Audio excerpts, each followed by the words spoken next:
Break के बाद आपका एक बार फिर से स्वागत है। आप देख रहे हैं शतरंज के खिलाड़ी और आज हमारे मेहमान हैं जाने माने कवि एवं संस्कृति कर्मी अशोक वाजपेयी। अशोक वाजपेयी से हम ये जानने की कोशिश कर रहे हैं कि जयपुर साहित्य उत्सव में सलमान रुश्दी को आने से जिस तरह से रोका गया, जिस तरह का सियासी खेल इसमें खेला गया, उसके बारे में वो क्या सोचते हैं। कार्यक्रम में एक बार फिर से आपका स्वागत है।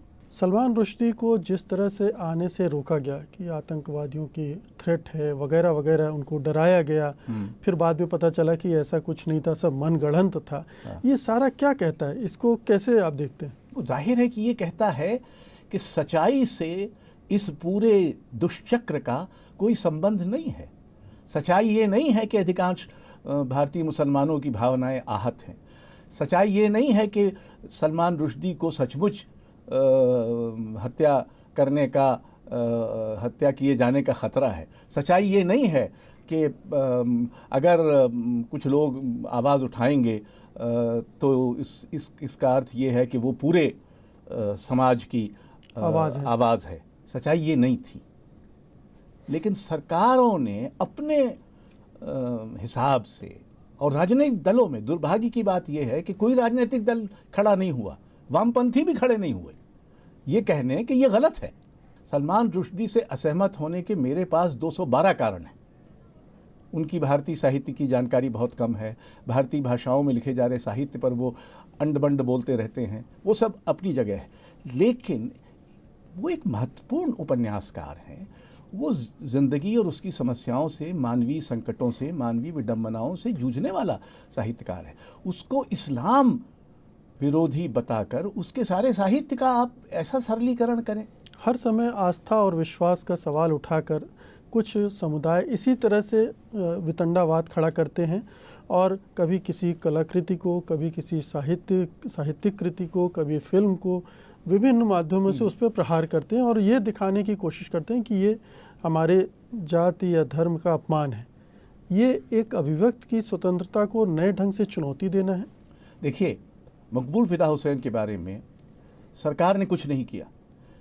एक छोटे से वर्ग ने, जो कि हिंदुत्ववादी वर्ग था, जिसको ना तो कला की समझ है, ना मेरे हिसाब से हिंदू धर्म की कोई समझ है, उसने एक बवाल खड़ा किया और उनके ख़िलाफ़ कई इधर छोटी छोटी जगहों पे मुकदमे दायर कर दिए। उस हुसैन के बारे में, जिस हुसैन ने भारतीय इतिहास में वो पहला चित्रकार होने की हिम्मत दिखाई है जिसने हमारे दो बुनियादी महाकाव्यों को चित्रित किया है, रामायण को भी और महाभारत को भी, जो किसी हिंदू गैर ने कभी नहीं किया। उसको ये कहना कि वो हिंदू धर्म का मजाक बना रहा है, ठीक। तो एक तरफ एक हिंदुत्ववादी कट्टरता है जिसने हुसैन को इतना विवश कर दिया कि वो देश से बाहर चले गए और दुर्भाग्य से 2 गज ज़मीन भी न मिली कुए यार में, बाहर ही उनका देहांत हुआ। और दूसरी तरफ कुछ थोड़े से मुसलमान संगठन हैं, एक धार्मिक संगठन है, वो धार्मिक मामलों में अपनी राय रखे, साहित्य के मामले में राय रखने की उसको क्या विशेषज्ञता है, क्या अनुभव है? कल को वो क्रिकेट के बारे में कुछ अपना फैसला देने लगेगा। अभी रामानुजन के जो लेख हैं उनको लेकर दिल्ली यूनिवर्सिटी में अच्छा खासा विवाद हुआ। मेरा ख्याल है कि इसमें एक महत्वपूर्ण भूमिका सिविल समाज की है। वो सिविल समाज जो भारत में दुर्भाग्य से अभी तक पूरी तरह से संगठित नहीं हो पाया है। हमारा सिविल समाज कोई एकतान भी नहीं हो सकता, हम इतने विविधताओं के देश हैं कि हमारे। लेकिन वाजपेयी जी माफ़ कीजिएगा, ये सिविल समाज तो आज से 30-40 साल पहले भी नहीं था। लेकिन सरकारें थीं जो इन चीज़ों को समझती थीं, नेता थे जो इन चीज़ों को संरक्षण देने के बारे में सोचते थे।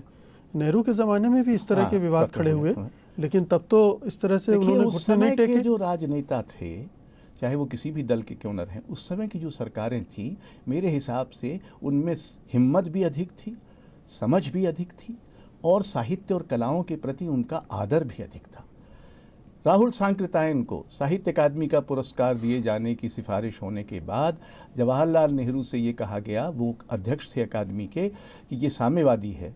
इस पर जवाहरलाल ने कहा कि अगर पुस्तक पुरस्कार के योग्य है तो उसकी वैचारिक प्रतिबद्धता से हमें कुछ लेना देना नहीं, और वो पुरस्कार राहुल सांकृत्यायन को दिया गया। नैतिकता का प्रश्न उठाकर कस्टम ने नबोकोव के उपन्यास लोलिता को रोक लिया था।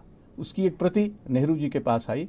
उनके पास समय नहीं था, उन्होंने अपनी बेटी इंदिरा गांधी को पढ़ने दी। सुबह इंदिरा गांधी ने बताया अपने पिता को कि इसमें कुछ आपत्तिजनक नहीं है।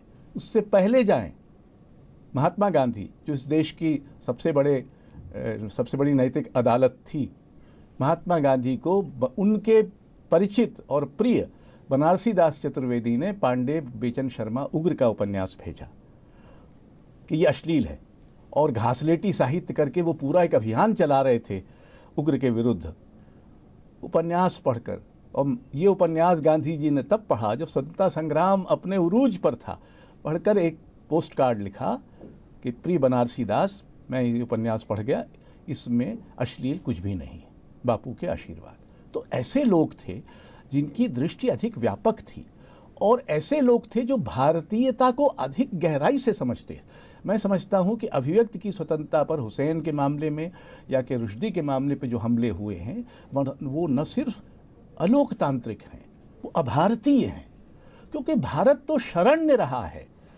और जो आप अगर मतलब दुख भी होता है और आश्चर्य भी होता है कि आज से 500 साल पहले कैसे कबीर बीच बाजार में खड़े होकर कहते होंगे, और बनारस में, कि काकर पाथर जोड़ के मस्जिद ले बनाए, या फिर पाथर पूजे हर मिले सो में पूजू पहाड़। ऐसे बोलने की हिम्मत कैसे पड़ी उसकी? ना तो सत्ता ने उन्हें कुचला और ना उस समाज ने उन्हें कुछ किया। तो ये हम अपने, इसीलिए मैं कह रहा हूँ कि अभारतीय भी है। स्वयं भारत में ऐसी हिम्मत वाले लोग थे, कबीर उनमें से एक हैं, और बहुत सारे स्वतंत्रता संग्राम के दौरान लोग थे जिन्होंने क्या क्या नहीं किया और उसके लिए फल भी भोगता। क्या आप ये कहना चाहते हैं कि हमारा देश ऐसे सामाजिक और राजनीतिक नेतृत्व के हाथों में पड़ गया है जिन्हें इन चीज़ों की ना तो समझ है और ना ही चिंता है? बिल्कुल, मैं समझता हूँ कि मेरा ऐसा अंदाज है कि इस समय जो राजनेता हैं उनमें से कुछ थोड़ा बहुत 8-10% छोड़ दें, न उन्हें पुस्तकों से कुछ लेना देना है, न साहित्य से कुछ लेना देना है, न बुद्धि के दूसरे अभिव्यक्तियों से कुछ लेना देना है।